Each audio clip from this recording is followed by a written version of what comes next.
dando sequência a esse nosso ciclo de estudos 2025.1, Cultura Popular e Educação na Contemporaneidade, ciclo de estudos do nosso grupo de pensamento, grupo de pesquisa, pensamento e outras contemporaneidades. Então, o dia de hoje é muito especial, porque hoje a gente traz pesquisadores nossas e nossos que vão partilhar, né, aqui nessa roda os frutos das suas pesquisas.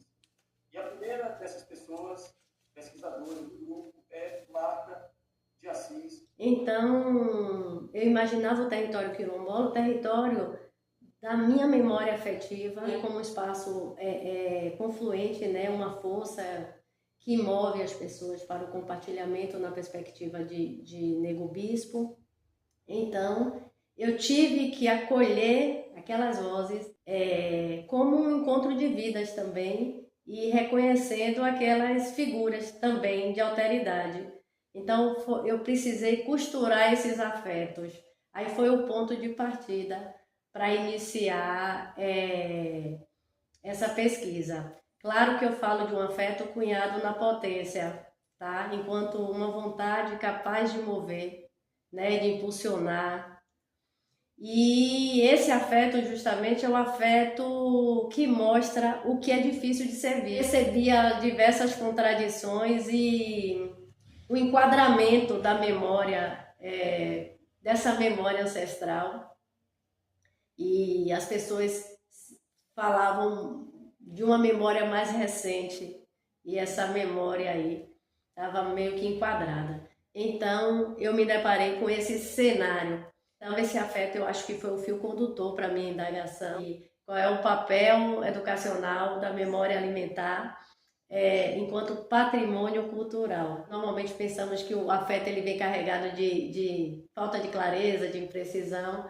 Eu acho que esse afeto ele me permitiu não deixar escapar essa presença do real. A partir daí, a escuta ela foi fundamental, porque essa escuta cuidadosa de cada discurso presente, no diálogo com essas pessoas, aquelas emoções geradas, né, naquele momento, essas emoções também elas foram acolhidas por mim, até para compreender um pouquinho da realidade das pessoas. No percurso metodológico, que pautado na análise qualitativa, o método de Paulo Freire, todo mundo sabe, mas eu vou falar que pressupõe o diálogo, né, que, com 3 etapas, que é a investigação, tematização e problematização.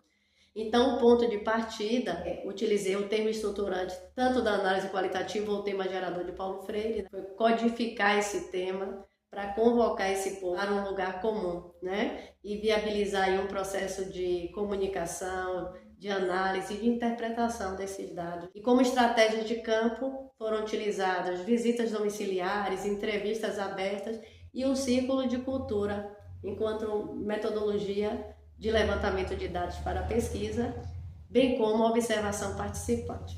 E aí o método etnográfico ele foi fundamental, porque esse mergulho, né, na cultura local, essa imersão, eu precisava estabelecer um ponto de referência para essa análise qualitativa. Então, o pertencimento ele entrou como ponto de referência da análise qualitativa. E conhecer a história e a cultura alimentar, saber qual é a origem desses alimentos, numa expectativa de retomada, sabe? De retomada da identidade, de retomada do território, para que o pertencimento ele pudesse fazer sentido. Que pertencimento é esse, né? É um pertencimento territorial. Eu comecei conversando com eles sobre um corpo-território. Então você atribuir ao seu corpo esse território de pertencimento, esse território de pertença, né? É um recurso muito utilizado também pelos povos tradicionais e originários. Então, como é que entrou aí o alimento originário enquanto patrimônio cultural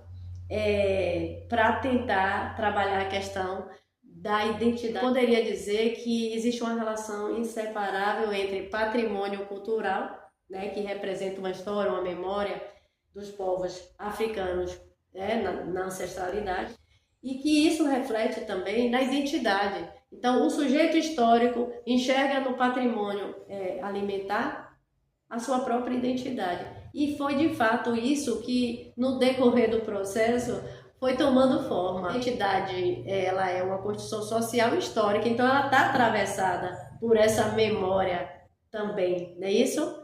Então, o alimento originário, enquanto expressão cultural, ele expressa a cultura dessa comunidade, inclusive, né?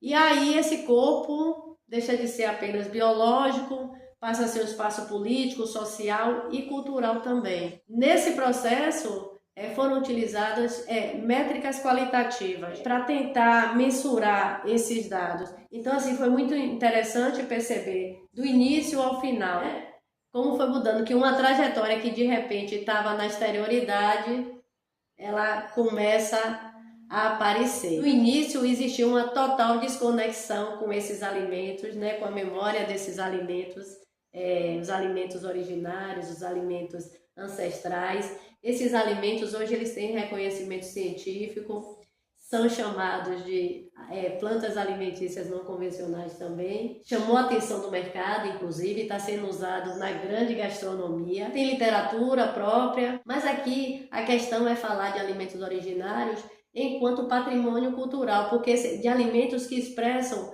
a história, a memória, a cultura de um povo. Inclusive, a ideia é sair alimentos não convencionais. Então, a gente precisa sair dessa coisa do alimento não convencional, é o alimento tradicional, é o alimento originário. E as categorias chaves, uma das categorias é matriz civilizatória, porque a Constituição de 88 é um marco, porque ela reconheceu esse